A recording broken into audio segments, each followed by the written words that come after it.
All right, here we are, part 5 of this video series that we've been in, having many kids. And we're nearing the end. We've got today and next week. And some of you watching are probably thinking to yourself, yes, finally. You've covered so much already, and we've already had 4 parts. I really don't know how much more you could cover. Well, you'd be surprised, because some watching already had this belief and made this decision. And for those of you that have, congratulations. For those of you watching that were on the fence or were thinking about not having kids, and because of this video series so far, have now changed your mind and have decided to commit to having kids and having many kids. To those also, I say congratulations as well, because kids are a commitment. They are. But like I've said in previous parts, they are such a blessing as well. But there's some of you watching that are probably still on the fence, that are not fully convinced yet, I'm hoping. And that's what these next 2 parts will hopefully do, is convince those stragglers, those yet to really make a decision, that are like, okay, I've been receptive to what you've said so far, but I'm not completely sold out yet to this idea. I need a little bit more. So that's what these next 2 parts are going to be, hopefully. So with that said, let's get it.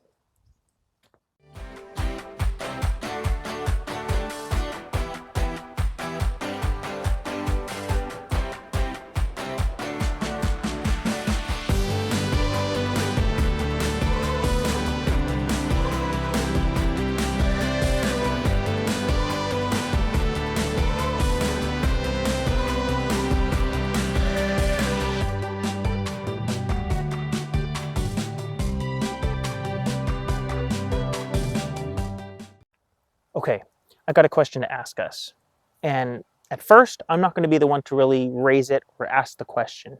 It's going to be this clip I'm about to show you from As For Me in My House, Jordan and Milena talking to, now that we're a family, Elisha and Katie. And this question kind of gets brought up based off of this saying that they've heard before. You know, people with many kids, couples, husbands and wives with many kids. And so I want to really set this up for you. How many of you have actually asked this question to others that have said this to you? And how many of you have actually said this phrase or saying to couples that have many kids? I want us thinking about this, and then we'll discuss it on the back end. So check this out. Like, it's not a positive response. So I'd be curious to know like what your guys' like go-to little phrases or like ways that you're able to steward that is. Yeah, it's funny. I think one thing that I say a lot I don't know what the exact things, people are saying, but I always say, Right. oh yeah, they're a lot of fun. Oh yeah, we have Mhm. a lot of fun. When people are like, wow, you have your hands full, or Mhm. poor you or whatever, I say, oh, they're a lot of fun. And it's Yeah. kind of like, we get that a lot when we go skiing with the kids because, we've got like kids and gear everywhere. I don't know where we came up with this being a good family activity for our kids to sit under. We have a lot of fun doing it. And so that's where we get a lot of responses on the mountain. Are people like, wow, poor you guys. And it's Mm. like, it's so cool we get to ski with our kids. We Mhm. just try to kind of ignore it almost and just say something that we like, yeah, we enjoy this. This is a Mhm. lifestyle that, yeah, God has chosen to bless us with it. But in 2024, we do have somewhat of this choice. We have this semblance of control when it comes to our family size. And we want Mhm. people to know that we're all in on God's vision for our family. And this isn't Mhm. something that's happening to us. This is something that we get to enjoy and benefit Mhm. from. Yeah, I I remember love that. my dad would always say, because he would come home from work and our boot shelf was right in the back door, right by the back door that he would walk in. And, oftentimes we would leave our boots out, right? We'd come in from the rain or we'd come in from the cold and we just leave our boots right there. We would not put them away. And Mhm. he said for a few years, he had this attitude that was kind of, almost like a victim. He'd come home and be stepping over boots. He's like, come on, kids, what are you doing? Like, Mhm. got to move the boots. And of course he wanted to train us to be responsible children. So it's not like he totally decided to neglect that training. But it dawned on him one day that like those boots wouldn't be there, or how sad would it be if the boots were not there? And every time when I'm out in public and I'm at the park or we're skiing, somebody says, man, your hands are, he's like, you got your hands full. And I was like, yeah, someday they're not. Someday they're not going to be full with kids. And I want to communicate that sentiment to people, because I think even the most hard-hearted, parent or person towards children would understand, like, man, you're right. Like, this childhood is just, it's a flash. It's here and then it's gone. And these years are passing away so quickly. And things like, chasing your kids around the park, trying to pick up jackets or, lost boots might seem hectic in the moment. And certainly it is. You want to minimize those moments because it's not like that's like the high point of parenting. But those are those moments that you're like, yeah, but I'd way rather be doing this than not. I'd way rather have boots to pick up. Well, as you're saying that, like, when was the goal empty hands? Yes. Like, honestly, like, hands are full, it's wealth. Yes. I think of that with, Lord willing, our hands will be full of children, and then they'll transition to being full of grandchildren. Yeah. The goal is not empty hands. That is such a great question, isn't it? When was the goal empty hands? Because for those couples, husbands and wives, that have many kids, you've probably heard this phrase or saying at some point, whenever you're out in public somewhere. At a ski resort, like in that clip that they mentioned, at a park perhaps, whatever it might be, at a supermarket, if all your kids are with you, somebody has probably said to you at some point, gosh, you got your hands full. And I wonder how many couples have actually thought of this question. When was the goal empty hands? Because if you have many kids, at some point, these kids are going to grow up, and Lord willing, they'll have their own families, and you'll have grandkids. So it'll cycle through. You'll have from your kids to now grandkids. So your hands should never be empty.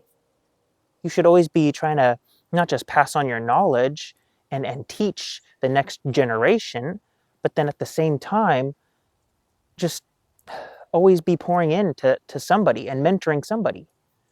So it should never be empty hands.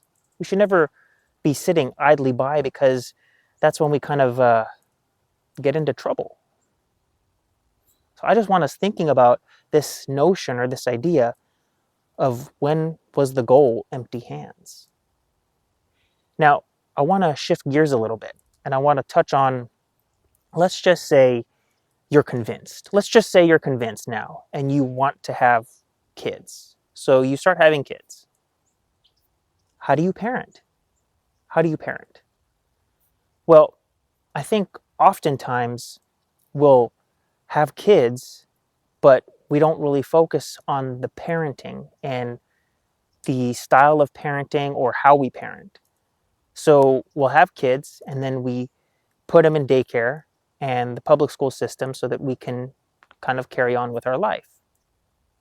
And at a point, it becomes a little tedious and hard to do once you start having more kids. And I think that's why oftentimes you don't have many kids, so it's more manageable to send them off to public school or private school, daycare, whatnot, because once you start having more kids, that cost goes up instead of wanting to teach them yourself.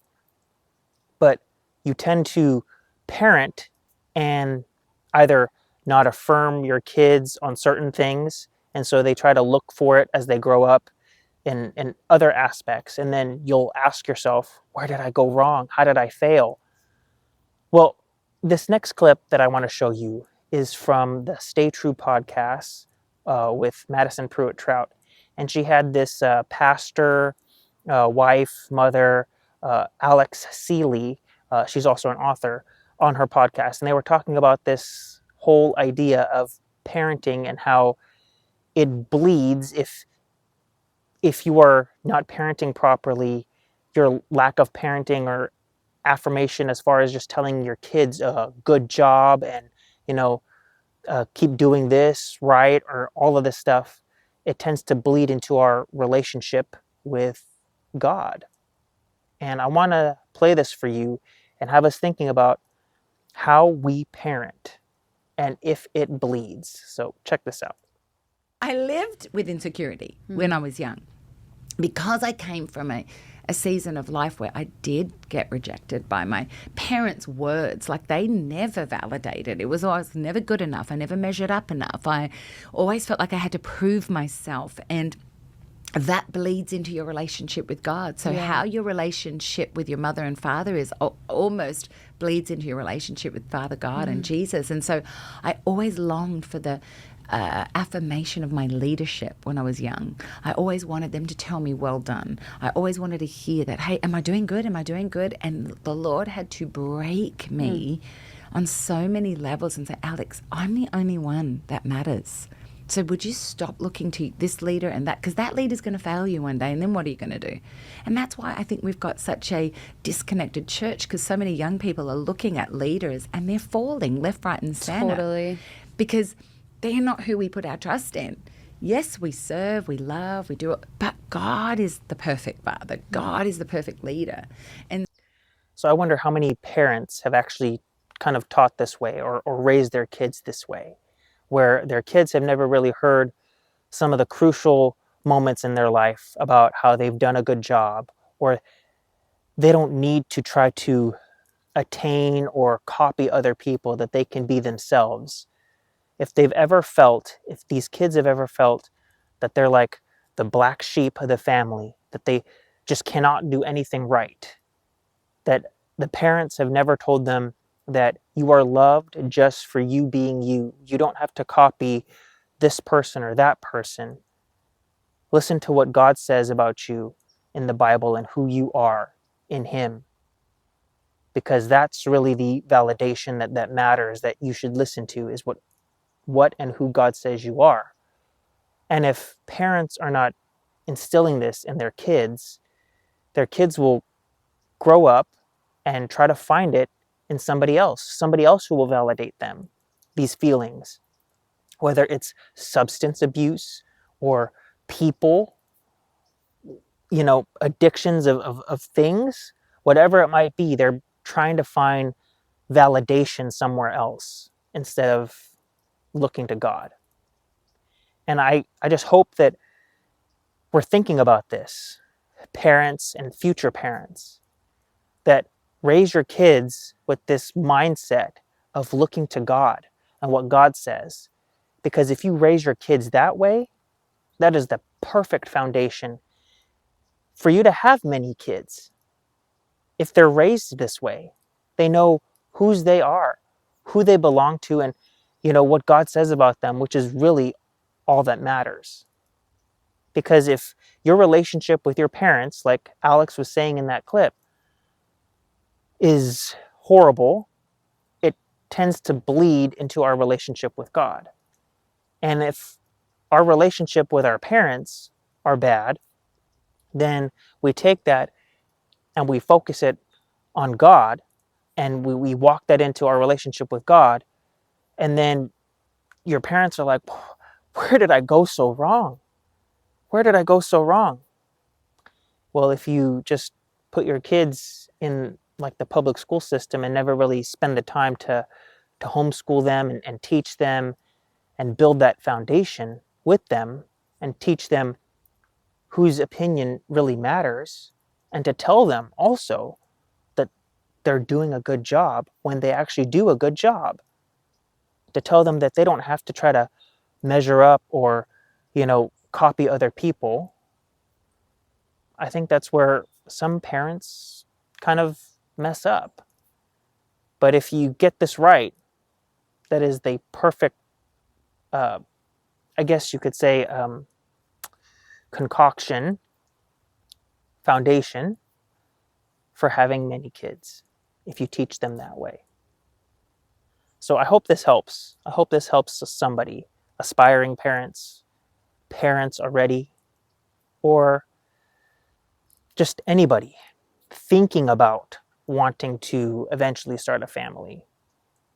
So I thank you guys so much for watching, and please like and subscribe and comment below, comment your thoughts below, and be praying about this video and be in prayer about, again, all of these parts, like I've asked in the previous parts. Just be praying for each part and each topic that I kind of address and talk about. And until then, until next week, you guys stay safe. And as always, God bless.